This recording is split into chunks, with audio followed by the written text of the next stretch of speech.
আচ্ছা, আপেক্ষিক বেগের এতক্ষণ আমরা দেখলাম একমাত্রিক ক্ষেত্রটা, এবার আমরা দেখব আপেক্ষিক বেগের দ্বিমাত্রিক ক্ষেত্র। হ্যাঁ, তো দ্বিমাত্রিক ক্ষেত্র আঁকার জন্য ফার্স্টে আমরা একটা স্থানাঙ্ক ব্যবস্থা এঁকে নিই, তাহলে আমাদের সুবিধা হবে।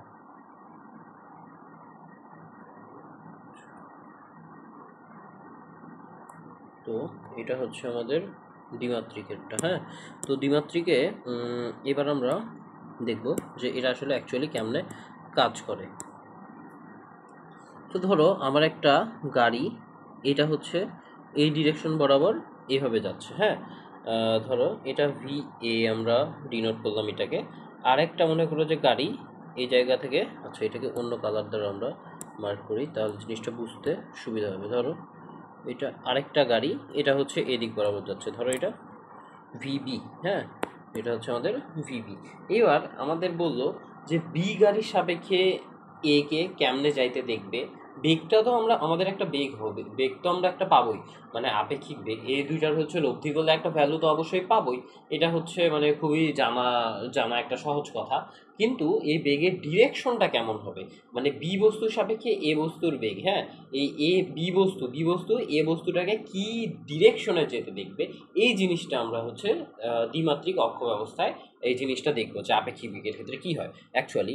তো ধরো আমরা বোঝার চেষ্টা করি, এই গাড়িটা যখন এই দিকে যাওয়া শুরু করবে, এই গাড়িটা যখন এই দিকে যাওয়া শুরু করবে, অ্যান্ড এই গাড়িটা যখন এদিকে যাওয়া শুরু করবে, একটু চিন্তা করো, এই গাড়ি এদিক যাচ্ছে, এই গাড়ি এদিক যাচ্ছে। তুমি জাস্ট একটা নর্মাল বল হিসেবে কল্পনা করো, একটা যদি নর্মাল বল হিসেবে কল্পনা করো, তাহলে জিনিসটা এদিক বরাবর যদি টানতা অ্যান্ড এদিক বরাবর যদি একটা টান থাকতো, তাহলে বস্তুটা এই দিক বরাবর চাইতো না। হ্যাঁ, এক্স্যাক্টলি এদিক বরাবর চাইতো। কিন্তু আপেক্ষিক বেগে ঘটনাটা একটু উল্টা ঘটবে, ঘটনাটা একটু ভিন্ন ধর্মী ঘটবে। কেন জানো? কারণ হচ্ছে আপেক্ষিক বেগে আমরা কি করি, যেই বস্তুটা সাপেক্ষে বলি সেই বস্তুটার বেগটাকে আমরা কি উল্টাই দিলাম। ধরো এ বস্তুর সাপেক্ষে বি বস্তুর বেগ যদি বলি, তাহলে এ বস্তুর বেগ এদিকে আছে না, এ বস্তুর বেগটাকে আমরা উল্টাই দেবো 180 ডিগ্রি অ্যাঙ্গেলে উল্টাই দিলে এ বস্তুর বেগটা মাইনাস ভি এ বরাবর এদিক বরাবর কাজ করবে না এক্স্যাক্টলি? হ্যাঁ, একদম এদিক বরাবর। তো এই জিনিসটাকে আমরা মার্ক করি। হ্যাঁ, তো ধরো এক্স্যাক্টলি ওই জিনিসটাকে, এই ভি এটাকে আমরা এই দিক বরাবর মার্ক করলাম ভি এ, বাট এটা নেগেটিভ হয়ে গেল। কেন নেগেটিভ? কারণ জাস্ট আমাদের কিছুই না, জাস্ট এটাকে আমরা উল্টাই দিছি। যেহেতু আমাকে বলছে কোশ্চিনটা, ধরো এইভাবে বলছে। হ্যাঁ, কোশ্চিনটা বলছে যে কোশ্চিনটা বলছে আমাদের কি, যে এ বস্তুর সাপেক্ষে সাপেক্ষে বি বস্তুর বেগ, এই জিনিসটা বের করতে বলছে। হ্যাঁ, এটাই তো আমার আপেক্ষিক বেগ।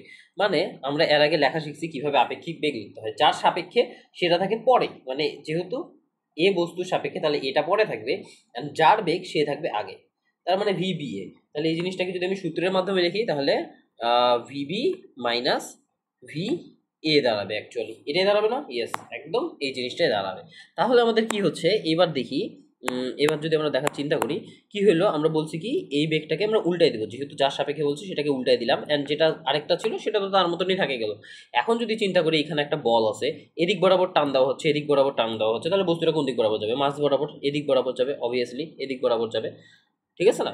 তাহলে ওই জিনিসটাই আমাদের ঘটবে আপেক্ষিক বেগে। তাহলে এটা লব্ধিটা আমরা যেটা দেখতে পারবো, ধরো এটাকে আমরা নীল কালিতে দাগ দিলাম। হ্যাঁ, এটা মনে করো যে এই ডিরেকশন আমরা দেখা পাবো, অ্যান্ড এটাকে আমরা নাম দিব, এইটারই নাম হচ্ছে আমাদের ভি।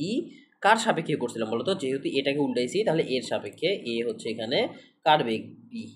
এটাই হচ্ছে আমাদের ভিবিএ, মানে এ বস্তুর সাপেক্ষে বি বস্তুর আপেক্ষিক বেগ, এ বস্তুর সাপেক্ষে বি বস্তুর আপেক্ষিক বেগ।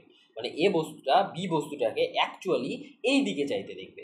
হ্যাঁ, মানে এটা হচ্ছে আমি বোঝানোর চেষ্টা করি, মানে এই এ বস্তুটা আমরা যদি নর্মালি চিন্তা করি, এ বস্তুটা বি বস্তুটাকে এদিক বরাবর চাইতে দেখবে। হ্যাঁ, কিন্তু আপেক্ষিক বেগ অনুযায়ী এ বস্তুটা যেহেতু এদিক বরাবর রওনাশীল, বি বস্তুটা যেহেতু এদিক বরাবর রওনাশীল, তাহলে এ বস্তুটাকে উল্টাইলে আমাদের এদিক বরাবর যাচ্ছে অ্যান্ড বিটা এদিক বরাবর যাচ্ছে, তার মানে লব্ধিটা এদিক। মানে অ্যাকচুয়ালি আমাদের এই বস্তুটা, এই এ বস্তুটা বি বস্তুটাকে এদিক বরাবর না যাইতে দেখে এই এ বস্তুটা বি বস্তুটাকে এই দিক বরাবর যাইতে দেখবে।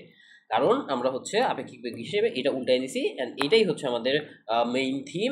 অ্যান্ড এভাবে করে আপেক্ষিক বেগ নির্ণয় করতে হয়। তাহলে আমাদের যদি অ্যাঙ্গেল বের করতে পারলে, তাহলে আমরা অ্যাঙ্গেলটা একটু যেটা হবে সেটা আমরা বলে ফেলতে পারবো এক্স অক্ষের সাথে এইভাবে, বা ওয়াই অক্ষের সাথেও আমরা বের করতে পারি, অথবা মাইনাস এক্স অক্ষের সাথেও বের করতে পারি, যেভাবে আমাদের সুবিধা। হ্যাঁ, তাহলে এই গেল আমাদের আপেক্ষিক বেগের কনসেপ্ট দ্বিমাত্রিক ক্ষেত্রে। তো আই গেস এখান পর্যন্ত শেষ।